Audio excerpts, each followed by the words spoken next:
All right, now to the Middle East, where U.S. officials are taking preemptive measures after Israel warned it is considering a strike on Iran. Multiple sources tell CBS News Israel is fully ready. Iran has warned such an attack could lead to possible retaliation on U.S. bases in neighboring Iraq and other countries. And I want to bring in CBS News intelligence and national security reporter Olivia Gazis, who is live at the State Department. Olivia, good to see you. What's the latest intel on this threat?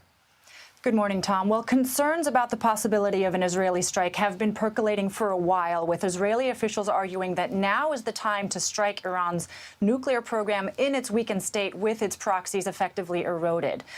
Things took a more dramatic turn yesterday as the U.S. began ordering its military and diplomatic personnel stationed in the region to move away out of concerns that an Israeli strike could trigger Iranian retaliation, as you said, on U.S. personnel stationed there. Embassy Baghdad is the biggest military and diplomatic outpost we have, but there's also personnel stationed in Kuwait, in Bahrain, and we're awaiting to see whether there's additional movements ordered there.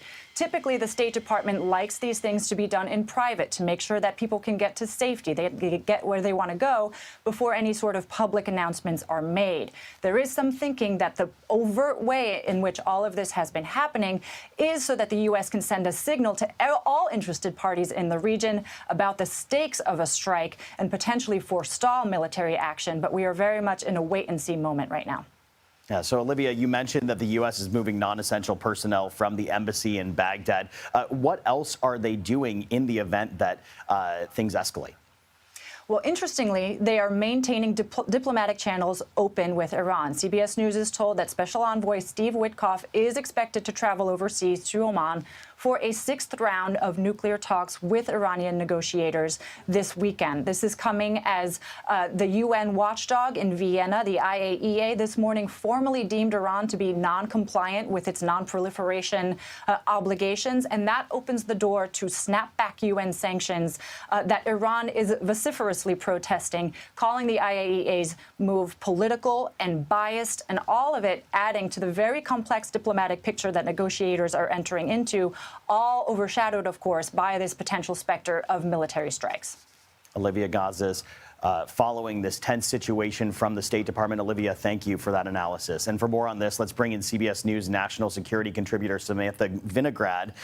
Sam, good to see you. You've got deep background in this arena. Iran may be actively negotiating with the U.S., but it's also just tested a missile with a 2-ton warhead recently. So what do we know about the extent of the threat they pose in the region?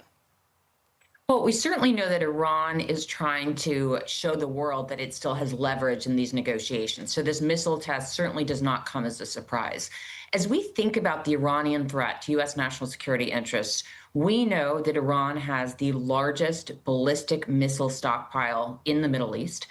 Iran has used those ballistic missiles against Israel and against other targets that the U.S. deems off limits and critical in the past.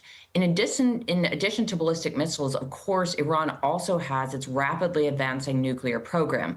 Now, the UN nuclear watchdog, the IAEA, did deem that Iran is in non-compliance with its obligations and that Iran has enough enriched uranium, that's weapons-grade material, almost weapons-grade material, for several nuclear warheads if it decides to go for a bomb. So it poses a potential nuclear threat, a ballistic missile threat, and then Iran also poses a significant cyber threat to U.S. interests. So if things do go south, if Israel does strike Iran and Iran believes that the United States played a role, Iran could seek to deploy any of those levers against U.S. interests. I want to dig into the nuclear concerns here, Sam, because Defense Secretary Pete Hegseth testified on Capitol Hill about Iran's nuclear program yesterday. But we also heard both he and the president have been presented with options to stop it. You mentioned that they have weapons-grade uranium. What more do we know?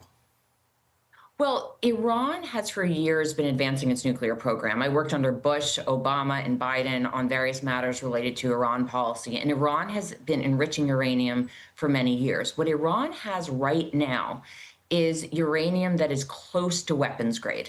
It is so close that it would take a matter of weeks for Iran to make the jump from what it currently has to weapons grade uranium. From there, it would have to make a decision to actually build a nuclear weapon and to build a nuclear weapon that could actually be operational and be deployed.